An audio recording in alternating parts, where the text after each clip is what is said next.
Olha que coisa linda, gente. Está escrito assim.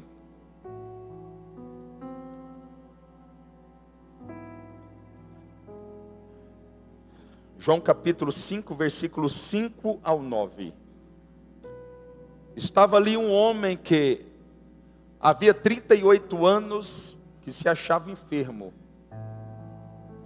Jesus, vendo este deitado e sabendo que estava neste estado havia muito tempo, disse-lhe: queres ficar são? O enfermo respondeu-lhe: Senhor, não tenho homem algum que, quando a água é agitada, me coloque no tanque, mas enquanto eu vou desce outro antes de mim.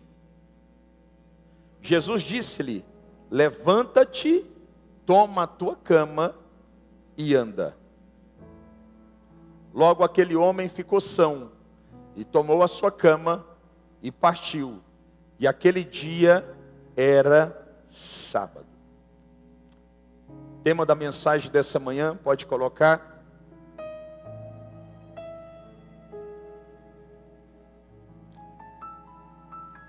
No tempo e no jeito de Deus. Eu quero declarar nessa manhã que as coisas vão acontecer literalmente no tempo e no jeito de Deus. Quem está aqui pode dizer amém. Estenda a sua mão para cá.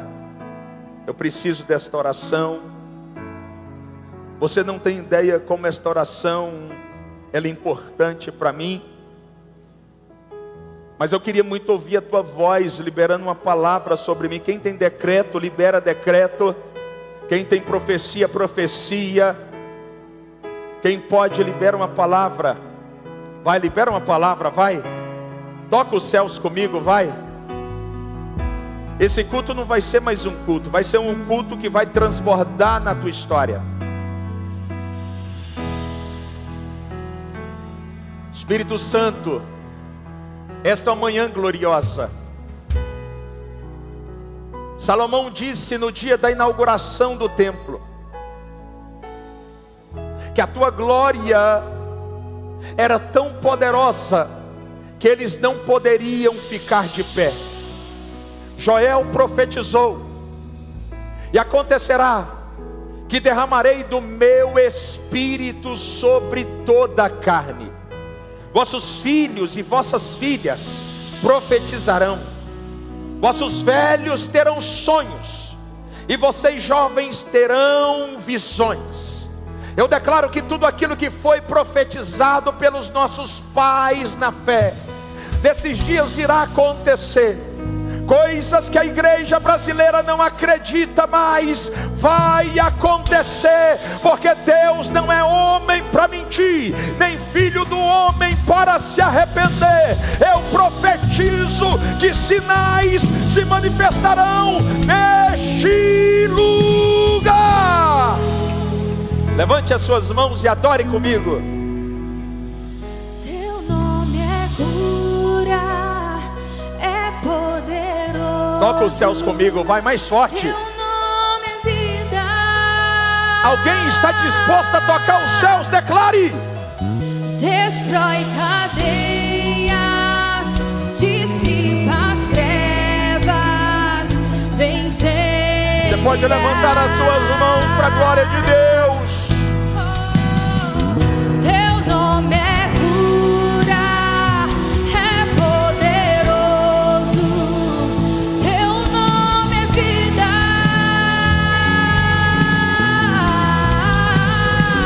Destrói cadeias, dissipa as trevas, vem incendiar.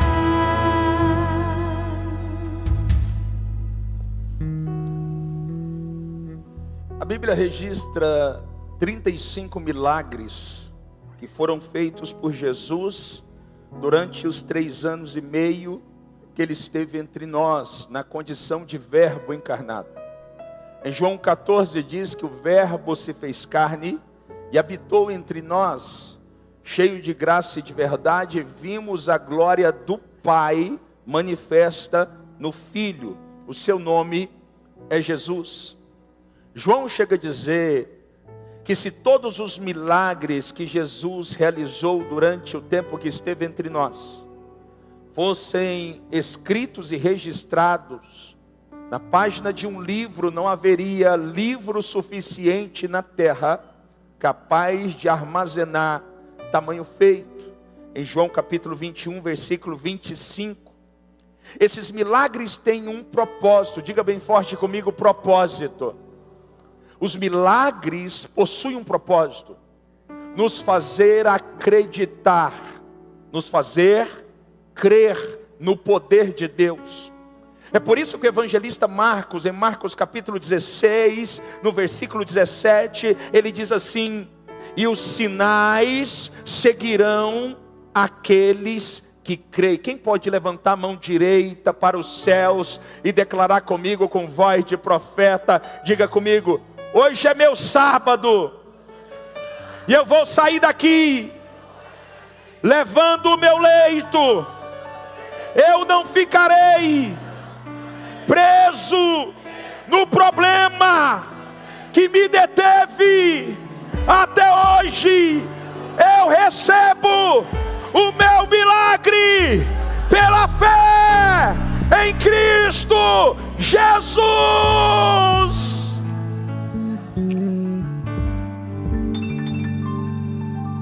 Levante as suas mãos, declare comigo: é Ele, vai.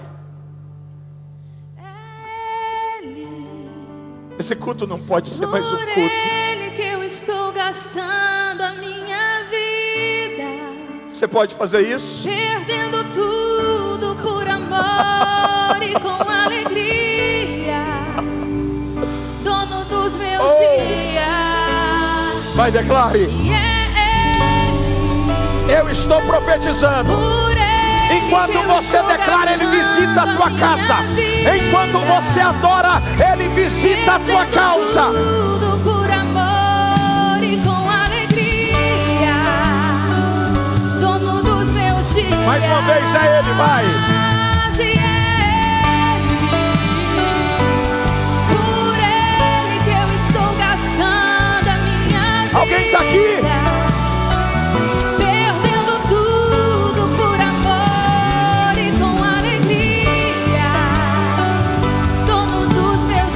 Segura aqui. No capítulo 23 de Levítico, segura aí, está registrado a existência de pelo menos 7 festas anuais realizadas pelo judeu. 6 dessas festas eram conhecidas e apresentadas pela teologia como festas de celebração. 3 dessas festas eram consideradas ou tinham o caráter obrigatório. A primeira festa é chamada de festa da Páscoa, uma festa realizada pelos judeus, pelos hebreus, de maneira obrigatória. Não é eu quero participar. De acordo com a cultura, eu tinha a obrigação de estar lá. A segunda festa, e não menos importante, é a festa dos pães asmos, conhecida também como festa do ázimo ou do agradecimento. Esta festa era realizada para cultuar a Deus ou para agradecer ao Senhor, que tirou o povo hebreu com o seu braço de ferro do cativeiro do Egito e lhe colocou na posição ou na rota para que eles pudessem alcançar a terra de Números capítulo 13, conhecida como terra de Canaã, aquela que mana leite e mel. A terceira festa, e não menos importante, é a festa das primícias, aonde toda a primeira colheita era apresentada no altar como forma de adoração. Vou repetir. Sabe por que tem muita gente que não prospera? Porque não entendeu que o primeiro é de Deus. Pastor, você não entendeu? Não, eu entendi. O Caleb é o primeiro, é de Deus. O primeiro carro é de Deus, a primeira casa é de Deus, o primeiro salário é de Deus. Tudo que é primeiro eu consagro para Deus, para que haja remissão. E na mentalidade de uma sociedade egocêntrica, egoísta, que foi doutrinada para receber, mas que não sabe entregar, que foi doutrinada para ganhar, mas não sabe perder, não entendeu que o poder da remissão acelera aquilo que você está construindo. Você está comigo aqui? Diga comigo: o primeiro é de Deus. Mais forte: o primeiro é de Deus. Quarto, a festa de Pentecostes tinha um caráter obrigatório. Ela acontecia 50 dias depois da Páscoa. A palavra Pentecostes vem da palavra quinquagésimo, por causa disso, 50 dias depois. A quinta festa, também não menos importante, era a festa das trombetas. A sexta festa era a festa dos tabernáculos, que também tinha o caráter obrigatório. Ela acontece em Israel até os dias de hoje, no mês Insri, que é o mês de outubro do calendário que nós hoje somos dirigidos a cumprir. A única festa que não era festa de celebração era a festa da expiação. A festa da expiação era um ato nacional, aonde todos os judeus eram levados para Jerusalém, a fim de rasgar os seus corações na presença de Deus e pedirem perdão pelas suas transgressões. O texto em vigor não nos conta em qual dessas festas que Jesus decidiu aparecer, mas o fato é que Jesus estava transitando da Galileia para Jerusalém, e nesta movimentação ele decidiu passar por Betesda. Jesus está movimentando, eu vou repetir, nesses dias Jesus está se movimentando. Jerusalém havia 12 portas ou 12 portais. Portas essas que eram conhecidas e são conhecidas até os dias de hoje. A porta aonde Betesda ficava geograficamente situado, na sua proximidade, era uma porta conhecida como Porta das Ovelhas. Esta porta ficara conhecida sim, porque era a porta aonde as ovelhas eram introduzidas para a realização dos sacrifícios. Betesda era um tanque, onde os enfermos eram levados de ano a ano, com o propósito de ficarem ali, porque eles acreditavam que de tempo em tempo, de acordo com a cultura judaica, um anjo descia e movimentava as águas, e aquele que conseguisse entrar nas águas, dentro da movimentação das mesmas, esses seriam curados.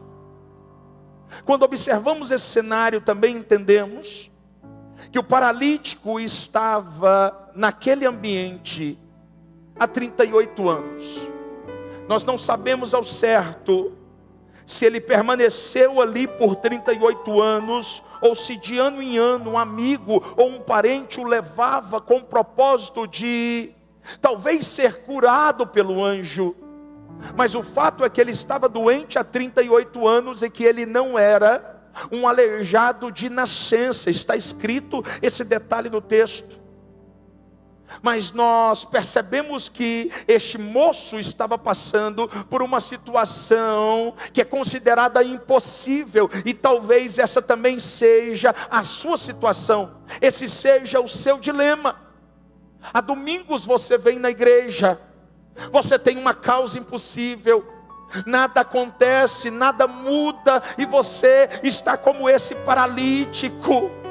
Você não consegue sozinho se mover para o tanque.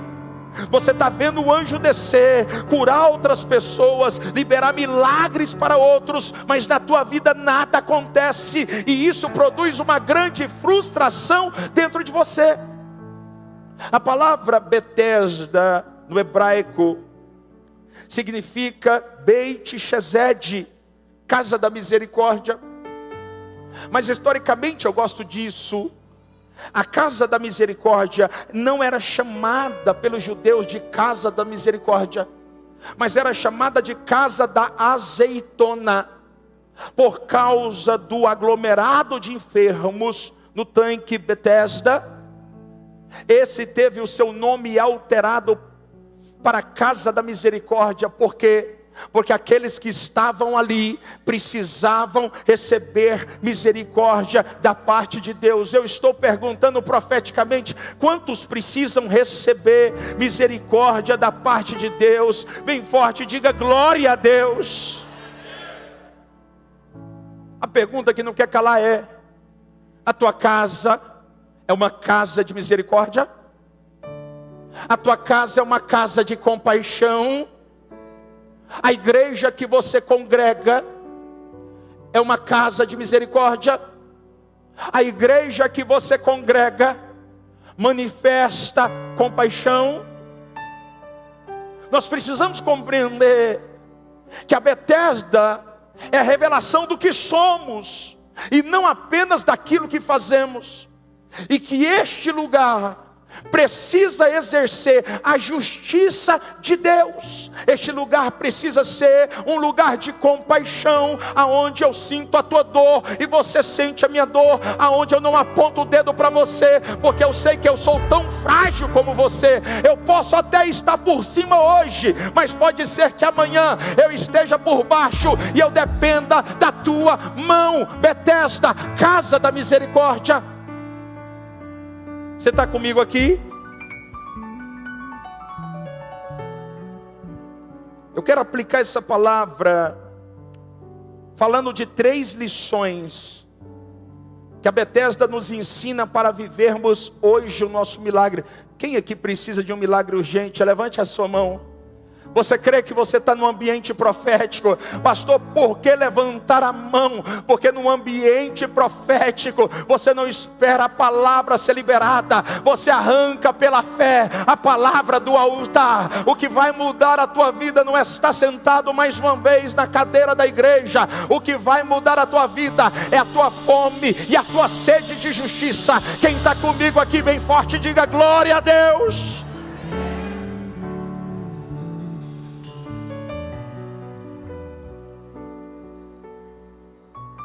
Três lições que eu aprendo com Betesda para viver hoje o meu milagre. Primeira lição: esteja aberto para receber o que você precisa, no tempo e no jeito de Deus e não do teu. Sabe o que não dá para compreender? Por mais maduro ou maduros que muitos de nós somos intencionais nas nossas orações, sim ou não? Em uma oração intencional, nós ficamos criando caminhos para que Deus possa se mover por entre eles. E a verdade é que Deus não vai andar por caminhos que você construiu. É você que vai andar pelos caminhos que Ele estabeleceu. Não vai ser do meu jeito, não vai ser do teu jeito, vai ser do jeito de Deus.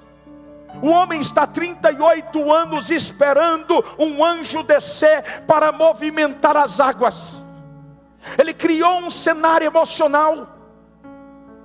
Ele está à espera de um anjo que vai descer.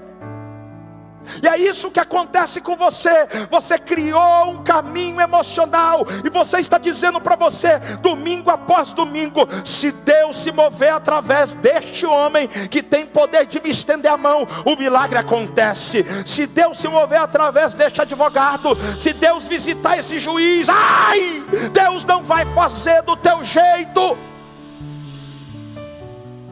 O homem está esperando há 38 anos um anjo descer, quando de repente o anjo não desceu, mas Jesus, o próprio Deus, decidiu aparecer.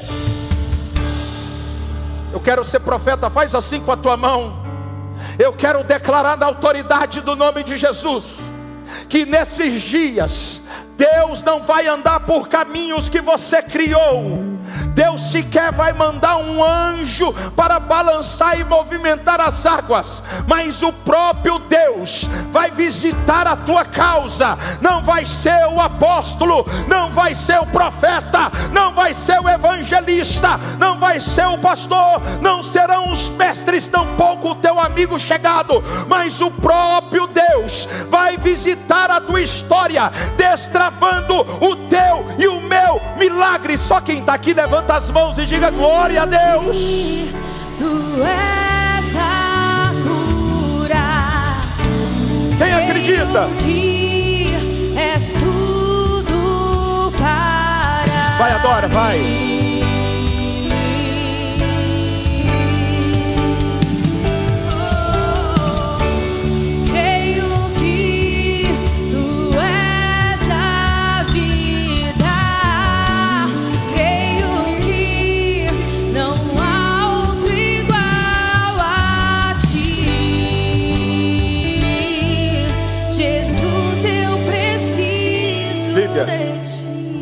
Há 28 anos o homem está esperando o anjo descer. Ele criou um caminho mental. Então ele só consegue olhar para o mesmo. O propósito dele é ver o anjo movimentar ou mexer com as águas. A expressão mexer com as águas aqui, tipologicamente, fala sobre barulho, fala sobre movimento, fala sobre uma ação escandalosa.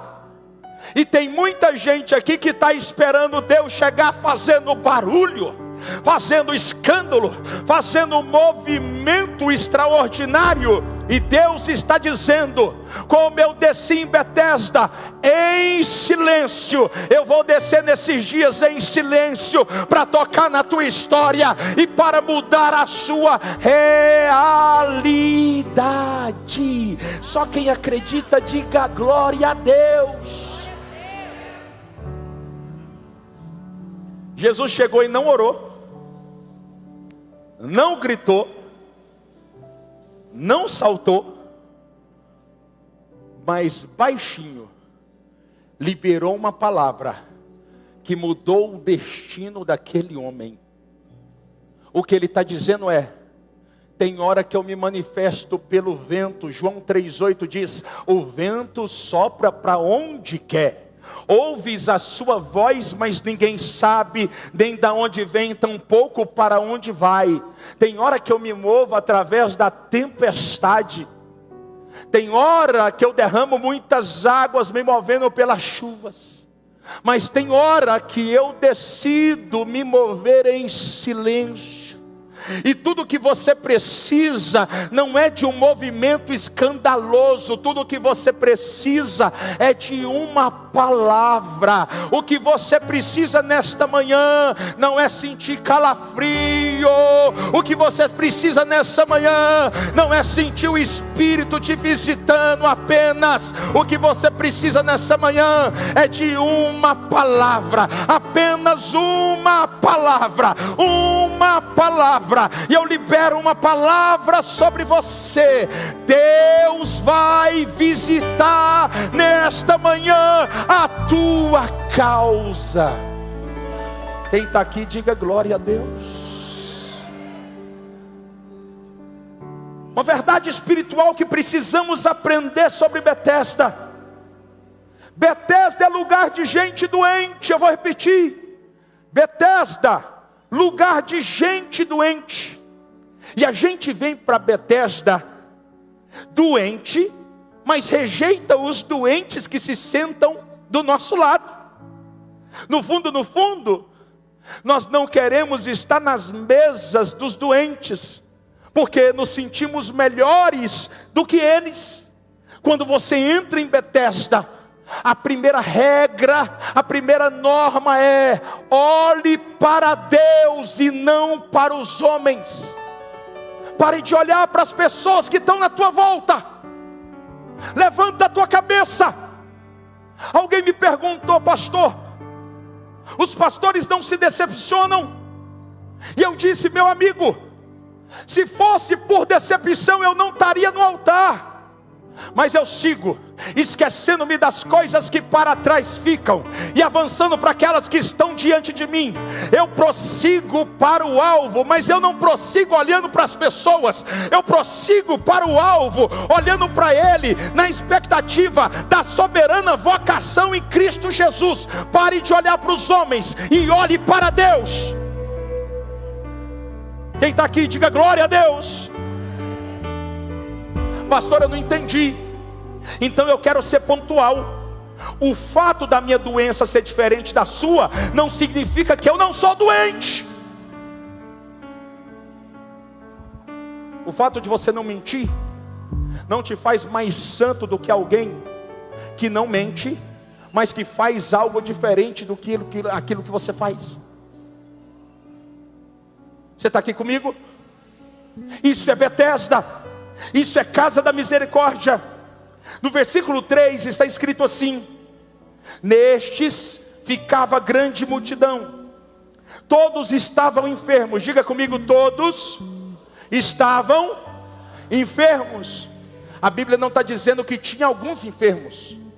A Bíblia está dizendo que em Betesda todos estavam enfermos. Eu aprendo que em Betesda as pessoas podem não ter o mesmo pecado, mas todos são pecadores.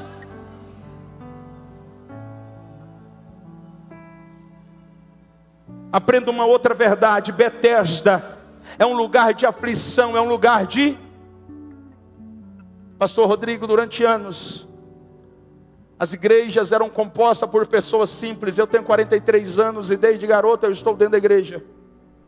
Eu me lembro que a igreja que eu fazia parte no Jardim América, uma igreja presbiteriana, ela era composta de pessoas que não tinham carro.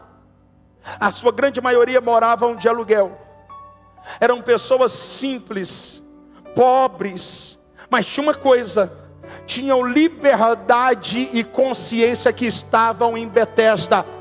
Por isso choravam, por isso confessavam os seus pecados, as suas fragilidades eram colocadas para fora.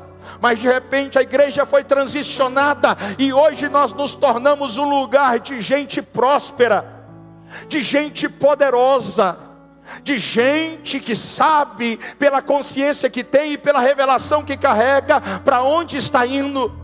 Agora Betesda não é lugar mais de choro. Betesda não é mais lugar onde as pessoas podem confessar os seus pecados, até porque pecado na nova Betesda é sinônimo de alguém que não foi alcançado pela verdadeira graça. Pecado não é para aqueles que foram tocados pelo sangue, e por causa disso ninguém mais pode chorar, porque chorar pode ser uma denúncia de alguém que pecou durante a semana. Mentira!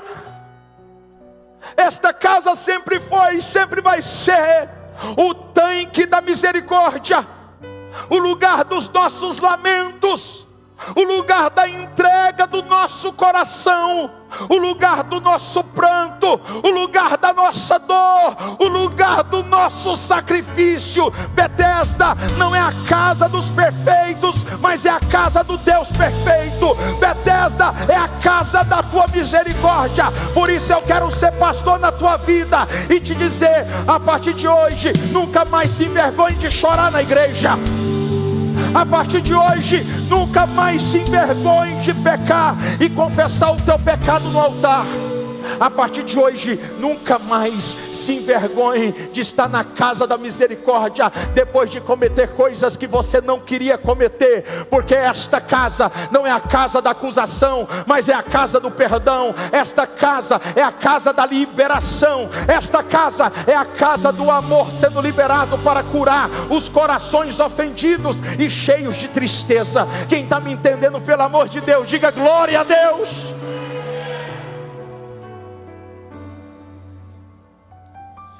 Betesda, deixa Deus lavar tua alma. Você pode fazer isso?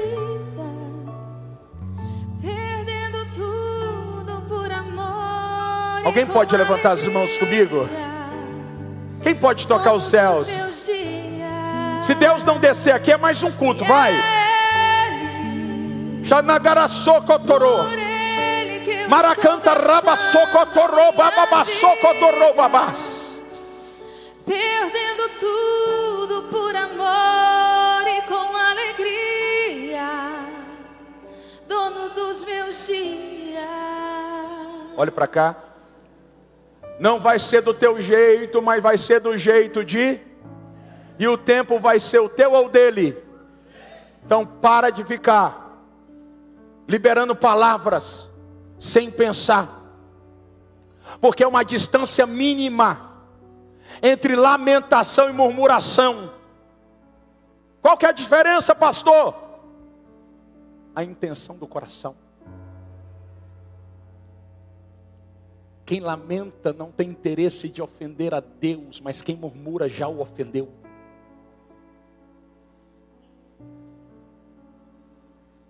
Segunda lição: tome cuidado com aquilo que você faz. Tome cuidado com aquilo que você... Tome cuidado com aquilo que você faz. Deus não apenas ouve tudo que você fala, mas Ele vê tudo que você faz. E tudo que você faz é uma semente. Diga comigo, semente.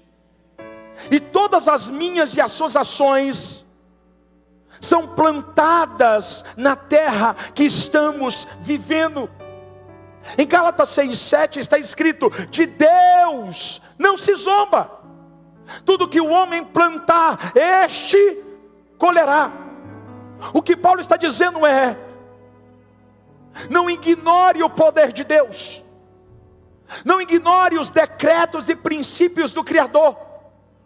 Quando você zomba de Deus, é porque você no fundo acredita que mesmo plantando o que está plantando de errado, nunca irá colher o que plantou. Está escrito: cada planta produz segundo a sua espécie. Quando eu olho para esse texto, pastora Márcia, eu fico pasmo. Está muito claro o que aconteceu nesse evento. O texto bíblico está dizendo que este homem, versículo 14, depois da cura, Jesus encontra ele no templo. Aonde? Jesus está dentro do templo, liberando uma palavra de exortação. Não é de motivação, não é de alegria, mas é de reposicionamento. E Jesus está dizendo assim: não peque novamente, para que não te suceda coisa pior. Sabe o que eu aprendo aqui? O que este homem viveu 38 anos é o resultado do juízo de Deus. Esse homem está há 38 anos sem poder andar, jogado em um tanque, sem poder viver uma vida digna, porque a justiça e o juízo de Deus decidiu alcançar esse homem. E nós somos uma geração que fazemos o que bem entendemos, e que ignoramos os princípios e os decretos e as leis espirituais que foram estabelecidas pelo próprio Deus. A palavra de ordem é: tome cuidado com aquilo que você faz. Ninguém viu, mas Deus viu. Ninguém ouviu, mas Deus ouviu. Uma geração sem respeito por autoridade, uma geração sem temor, uma geração que decidiu brincar com as coisas santas. Pessoas que fazem o que fazem e depois dizem em alto e bom som: eu não fiz o que estão falando. A Bíblia diz: aquele que confessa e deixa achará misericórdia, mas aquele que ignora, esse receberá o teu juízo.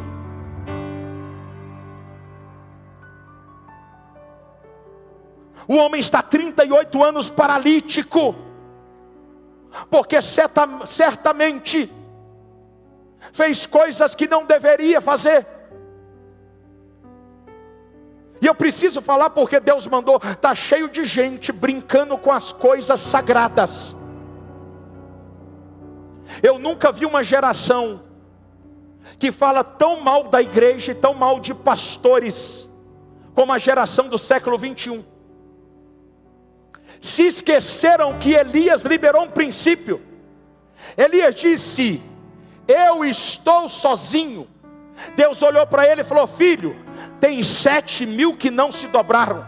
Não é porque tem pastores que não são honestos e que não oram e que não pagam um preço de santidade, que todos são charlatões. Não é porque tem igreja que brinca com o que é sagrado, que todas as igrejas são iguais. O que eu estou dizendo é: cuidado para você não tocar em alguém que é santo. Cuidado para você não violar o sagrado. Esse moço não sabia, mas o que ele estava vivendo era uma tragédia. E o Jesus misericordioso se levantou, tocou através de uma palavra e ele foi curado. Diga glória a Deus. Só que Jesus liberou uma advertência sobre ele, dizendo: vais e não peques, para que não te suceda coisas pior. Isso mexe comigo.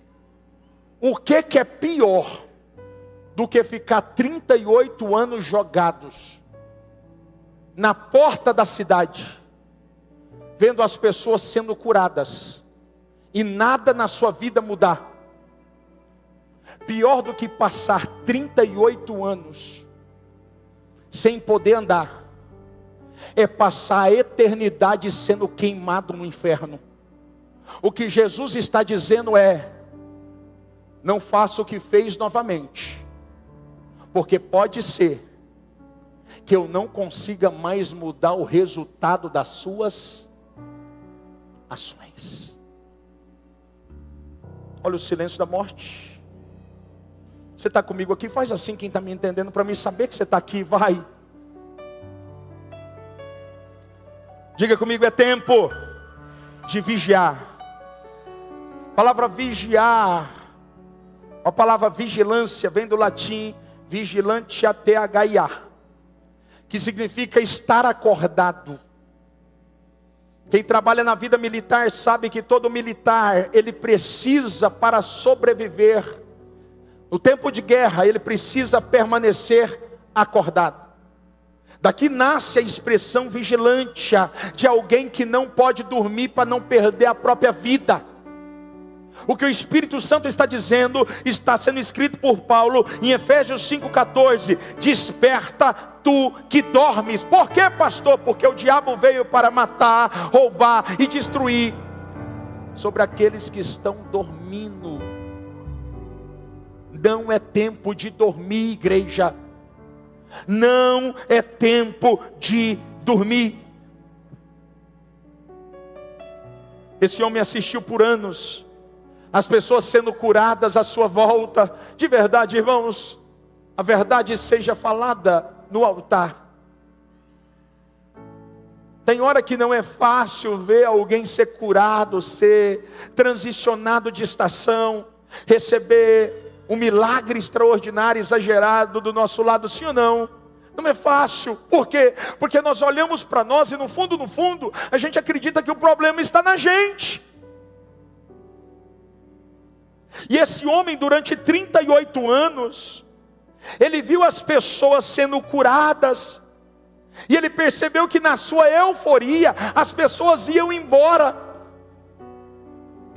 E o problema dessa geração, é que essa geração, depois que recebe o seu milagre, a sua cura, a sua mudança de realidade, a primeira coisa que ela faz é ir embora. E Jesus está dizendo para muitos de nós nessa manhã: se eu fizer aquilo que você está depositando no altar nessa manhã, você fica, ou você, como os outros, vai embora? Porque o meu milagre, ele mora na consciência que Deus tem da verdade que não é a que eu falo, mas que eu escondo no coração.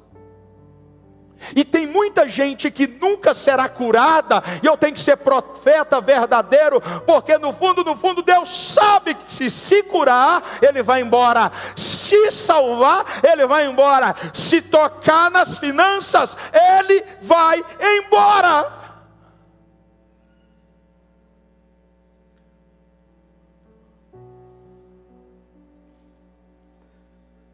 Levante a sua mão direita e declare comigo: Deus vai.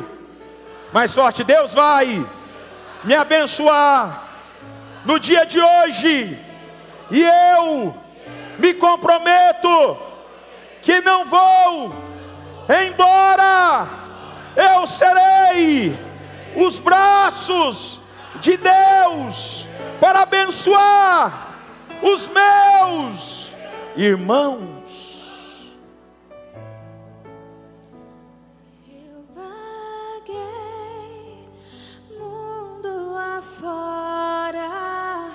Mas não encontrei o que tenho agora. Você tem coragem de adorar de verdade? Eu tenho você.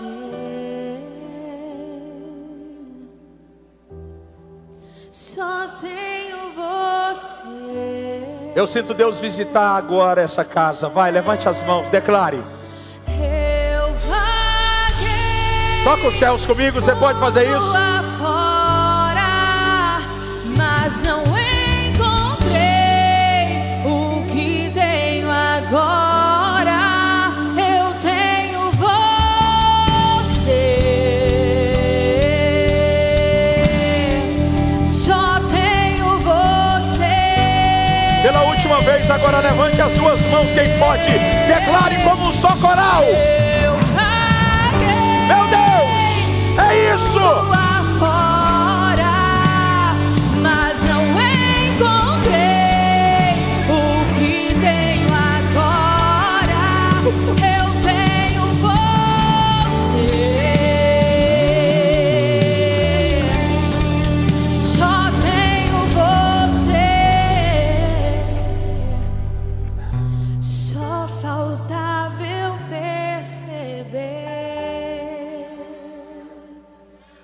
Vai ser do jeito e no tempo de Deus. 2, tome cuidado com aquilo que você faz. E número 3, creia que hoje Jesus irá subir para Jerusalém por tua causa. Jesus irá subir para Jerusalém por tua causa. Imagine Vinícius comigo. Se todos que foram curados desde o primeiro ano, depois de serem curados, olhassem para o lado e percebessem que há outras pessoas que também precisam desta cura, aquele homem não teria ficado 38 anos aos pés do tanque, porque alguém seria o anjo que colocaria ele nas águas, para que ele pudesse participar da grandeza daquilo que Deus fez também na vida dele.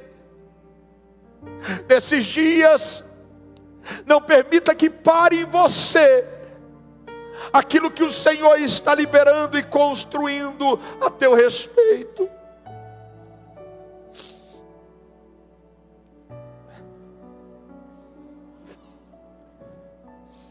Jesus está subindo da Galileia para Jerusalém. Galileia para Jerusalém. Quando ele passa no tanque Betesda, e eu vou até aqui, e dê tua atenção, estamos caminhando para o final. Ele está subindo para Jerusalém da Galileia. E tudo que você e eu precisamos nessa manhã é que na subida que Jesus está fazendo para Jerusalém, ele decida visitar a nossa Betesda. Talvez você não percebeu, Mas em Romanos capítulo 14 está escrito assim: portanto está escrito, por mim mesmo jurei, diz o Senhor, diante de mim não há joelho que não se dobre, e não há língua que confesse que eu sou Deus. O que ele está dizendo é: eu sou aquele que tem o poder e a autoridade para mudar a tua história e para transicionar o ciclo que você está vivendo. O que Jesus está dizendo é: se eu visitar hoje a tua casa, nunca mais as coisas ficarão do jeito que estão. Quando Jesus chega, o céu se abre, a história muda, um milagre acontece. Quantos precisam de um milagre? Coloque a mão assim. Eu quero declarar na autoridade do nome de Jesus, pega essa palavra, que hoje Jesus está subindo para Jerusalém e Ele vai visitar a tua Betesda. Eu quero declarar que toda porta que estava fechada, hoje será aberta, por causa da presença de Jesus. Eu declaro pelo poder da palavra de Deus, que toda provisão que você não tinha, hoje será dispensada sobre os seus celeiros, porque aonde Jesus chega, a crise desaparece. Eu quero declarar em nome de Jesus, que toda enfermidade que afrontava o teu corpo, com a presença de Jesus, não permanecerá sobre você. A cura tocará em você nesta manhã, porque Jesus está visitando a tua Betesda. Eu profetizo, os céus se abrirão, a glória de Deus visitará tudo que leva o teu nome. Só quem acredita diga glória a Deus. Com o peso da tua glória, mais perto da glória, mais perto da face. Declare, vai. O medo quer me parar. Ele vai arrancar o medo de dentro então de você. Declare. O medo que me faz dizer, Moisés, suba em meu lugar, e me faz entender. Como um corão, declare, vai, vai, vai. Que a tempestade é você, chuva forte é você, vento forte é você, e o que me faz tremer as pernas, a porta aberta é você, mas a fechada é você, é tudo sobre você. Declare. Então me tira o medo. Coloca a mão no coração e declare. Que me faz dizer, Moisés, suba em meu lugar. O medo não permanece mais. E me faz entender. Vai, declare. Que a tempestade é você, chuva forte é você. Vai, levante as mãos, declare, vai. Vento forte é você. Sim. E o que me faz tremer as pernas. Vai. A porta aberta é você. E a fechada? Mas a fechada é tudo você. É tudo sobre você. Escute. Durante 38 anos esse homem ficou abandonado em Betesda. Eu já vi gente ser abandonada no mundo, mas a Bíblia está dizendo que dentro da igreja esse homem ficou abandonado 38 anos. Cuidado para você não abandonar gente que Deus te confiou, gente que Deus decidiu plantar no domingo na cadeira do teu lado.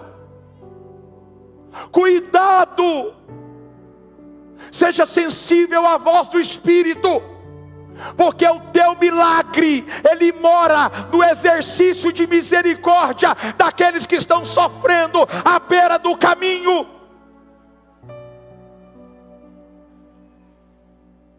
Só que a Bíblia diz que agora Jesus decidiu fazer o que ninguém foi capaz de fazer por 38 anos. E eu estou profetizando que hoje Jesus vai fazer por você o que muita gente poderia ter feito, mas não fez.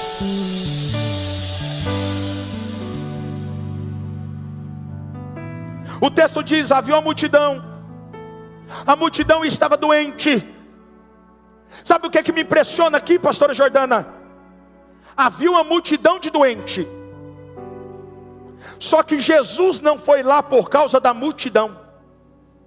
Jesus foi lá por causa de um homem que há 38 anos estava jogado no tanque. Você não entendeu? Eu vou traduzir colocando legenda. O Espírito de Yeshua não vai visitar esta causa, esta cidade, por causa da multidão. Ele vai visitar esse lugar nesta manhã, por tua causa, por tua causa, por tua causa. Cadê aqueles que têm expectativa de viver o seu milagre? Declare comigo: glória a Deus. Não é por causa da multidão, é por causa de você. A visita dele é personalizada. Sabe o que eu acho lindo em Jesus? Jesus é incapaz de visitar a minha vida me chamando de irmão. Todas as vezes que Jesus me visitou, Ele me chamou pelo nome para dizer: você é tão importante que eu te trato de forma personalizada. E eu queria dizer para muita gente aqui que você não é mais um nessa multidão. Você não é mais um.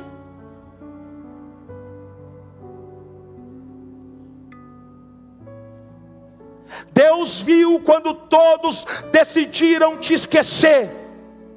Deus viu quando todos decidiram te abandonar. Deus viu quando te feriram. Deus viu quando te marcaram com a dor. E Ele está aqui nesta manhã para dizer: eu vi tudo, mas nesta manhã eu decidi descer aqui para te curar. Eu decidi descer aqui para te salvar.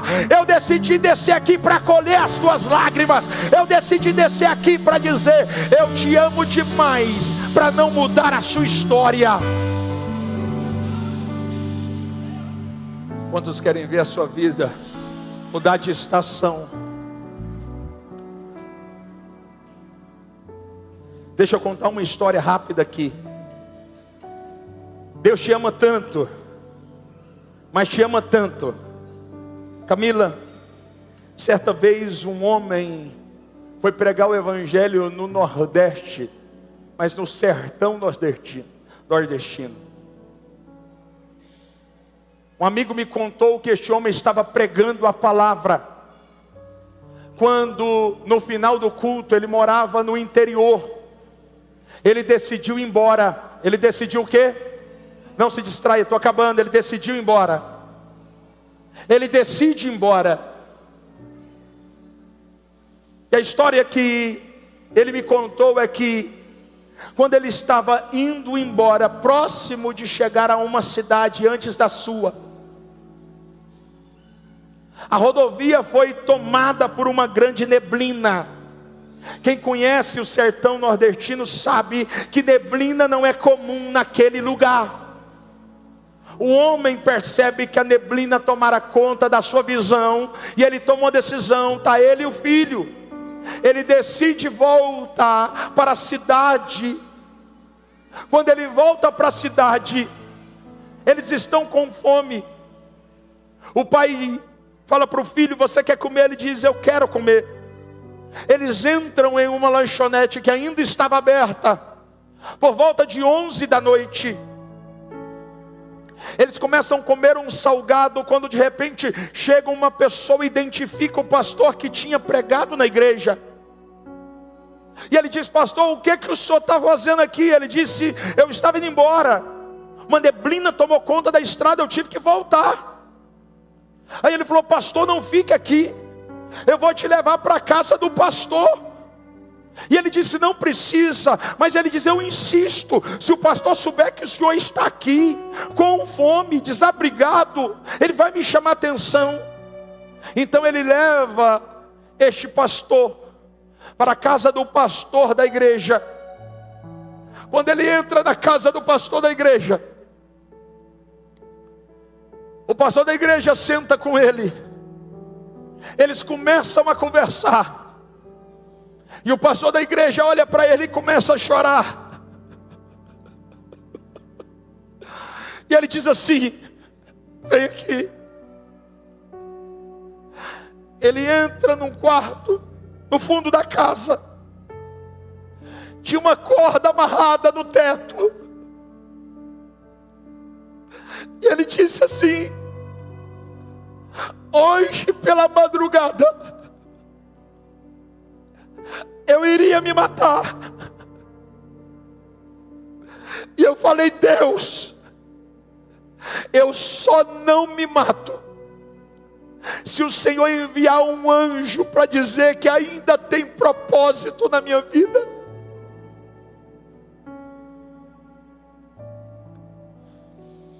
Você não tem ideia do valor que você tem para Deus.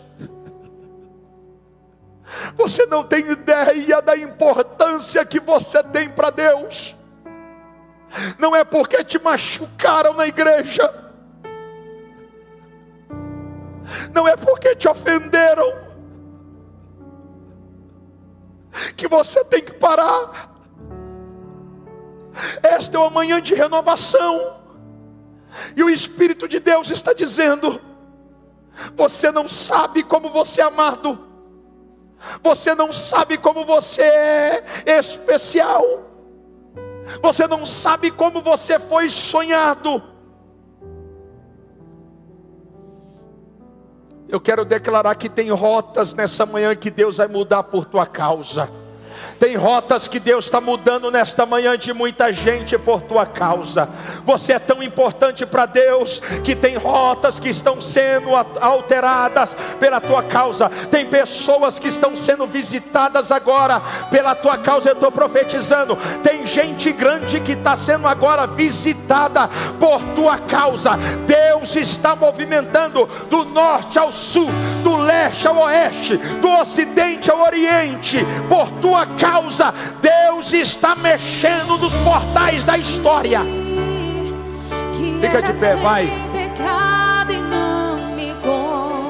Quem pode, levante as mãos e adore. No lugar da morte, vida me ofertou. O Cordeiro que por mim se entregou e os meus pecados levou. Quem é esse que era sem pecado e não me condenou? No lugar da morte, vida me ofertou. O Cordeiro que por mim se entregou e os meus pecados levou. E o paralítico disse o que você está dizendo nessa manhã: eu não tenho ninguém para me ajudar. Quando as águas movimentam, eu até quero estar lá, mas ninguém me ajuda. Jesus então disse para o paralítico: o que você quer? Pastor, eu não estou entendendo como que Jesus diz para o paralítico o que você quer. Porque depois de 38 anos, você já não tem mais certeza que quer o que pediu há 38 anos atrás. Depois de 38 anos você perdeu a convicção. Depois de 38 anos você enterrou os sonhos. Depois de 38 anos você anulou todas as palavras proféticas que um dia foram liberadas sobre você. E Jesus está dizendo para alguém aqui: o que é que você quer que eu faça nesta manhã? Ou seja, você ainda acredita? Você ainda acredita no que eu disse há 38 anos atrás? Escute isso. Existe, de acordo com a cultura judaica, e eu termino nessa frase. O judeu, ele respeita a sua cultura. Eu não sei se você entende isso, porque o latino não tem a cultura ou discernimento de respeitar cultura local. Mas o judeu, ele respeita a sua cultura. E a Bíblia diz que Jesus curou no sábado.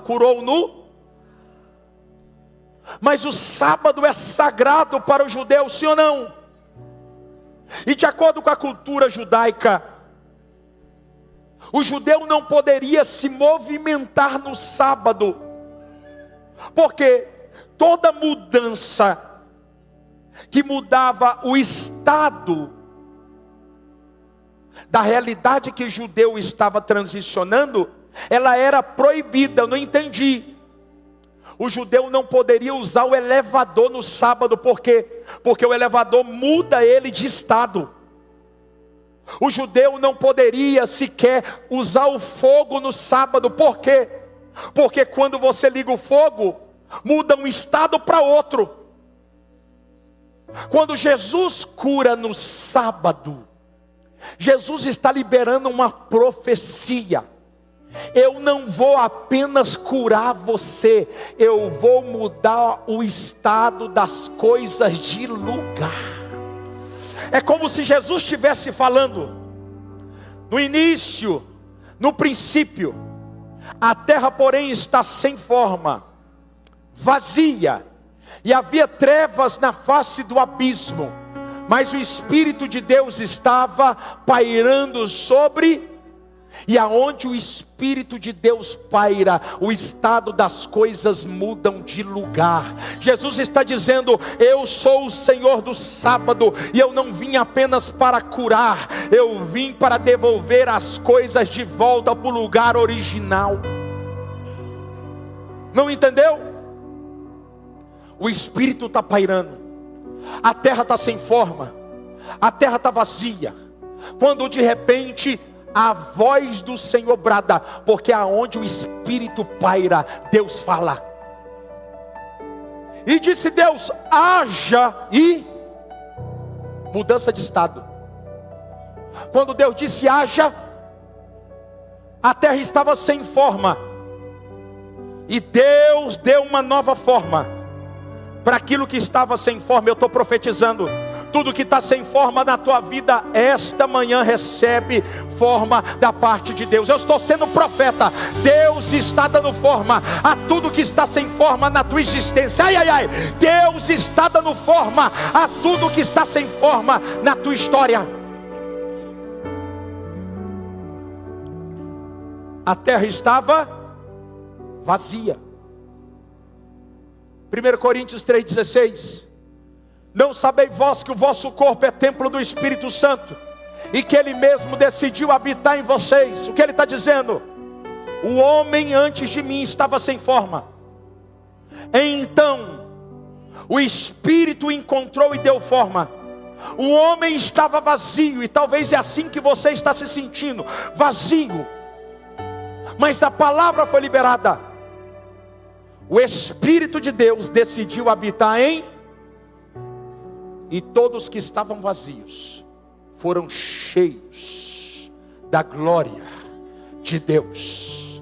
O que você precisa, Deus decidiu esconder dentro de você e não do lado de fora. Então pare de procurar fora aquilo que Ele decidiu esconder dentro. Alguém está comigo aqui, pelo amor de Deus? Coloca a tua mão assim, deixa eu profetizar na tua vida para a gente encerrar esse culto. Eu quero profetizar na autoridade do teu nome. Eu quero declarar na autoridade de Yeshua. Quem está comigo aqui, vai. Eu quero declarar em nome de Jesus. Eu declaro pelo poder da palavra de Deus.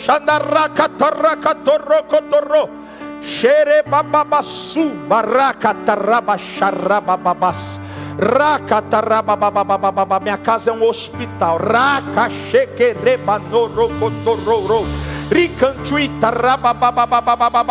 O lugar que provoca infecção é o mesmo que cura.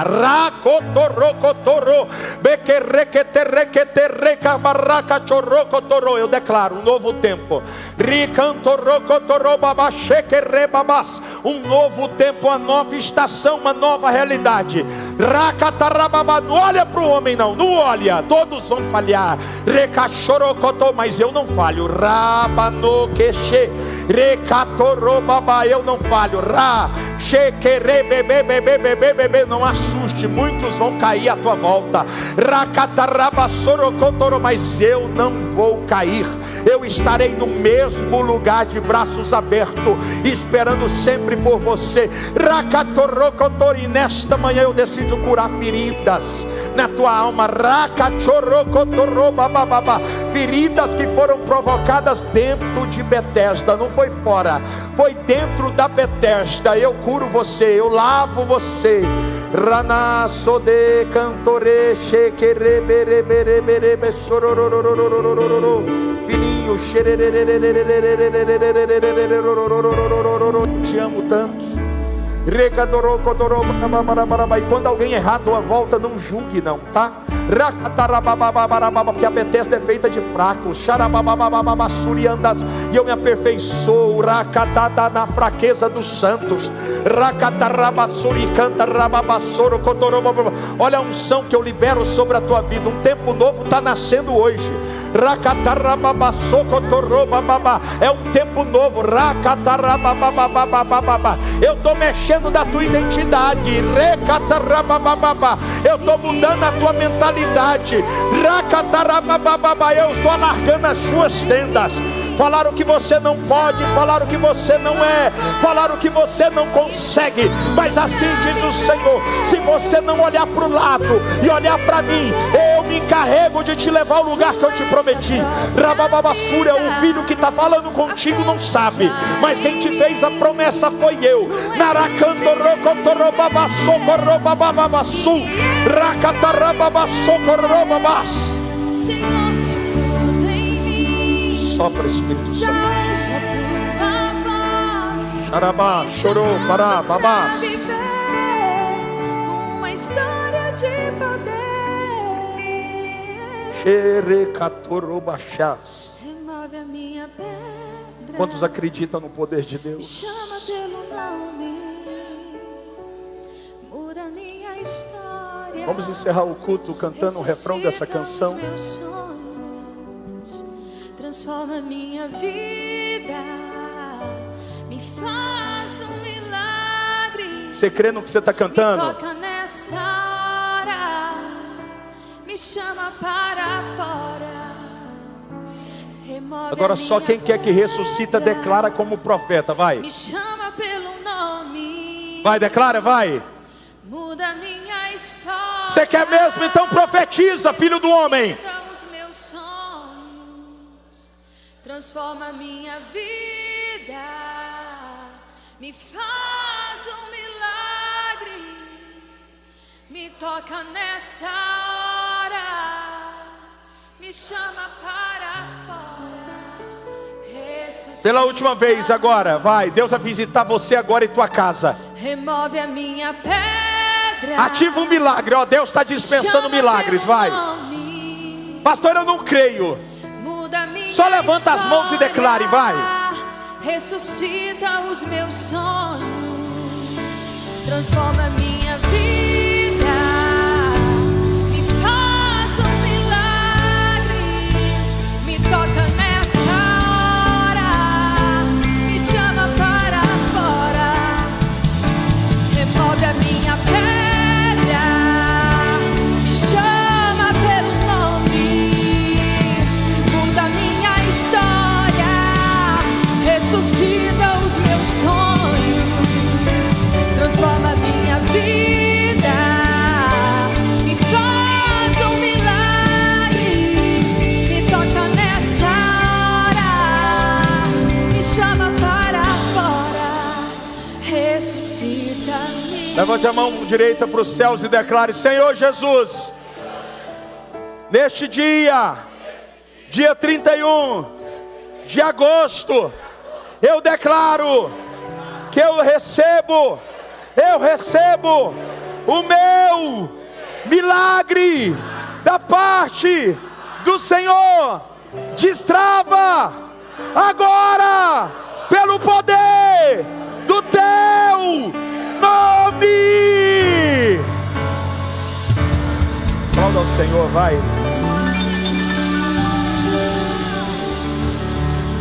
Glória a Deus. Coloca a tua mão assim. Deixa eu abençoar você. Amém. Espírito Santo, nós dispensamos agora uma palavra de paz, alegria e prosperidade.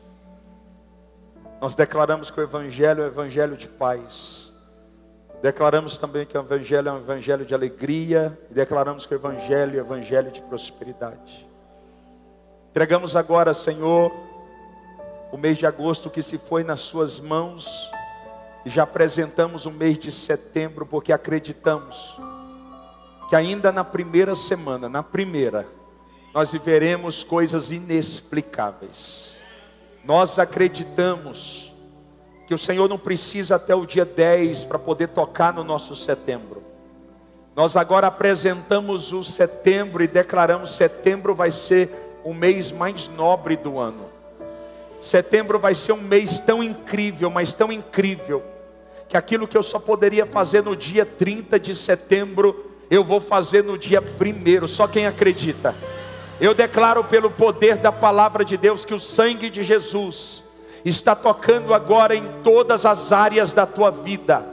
E aquilo que o teu braço não pode, o dele pode. Aquilo que a tua inteligência não pode, a dele pode. Aquilo que o teu poder humanamente falando não pode, o poder de Deus pode. Por isso eu declaro um mês extraordinário sobre você.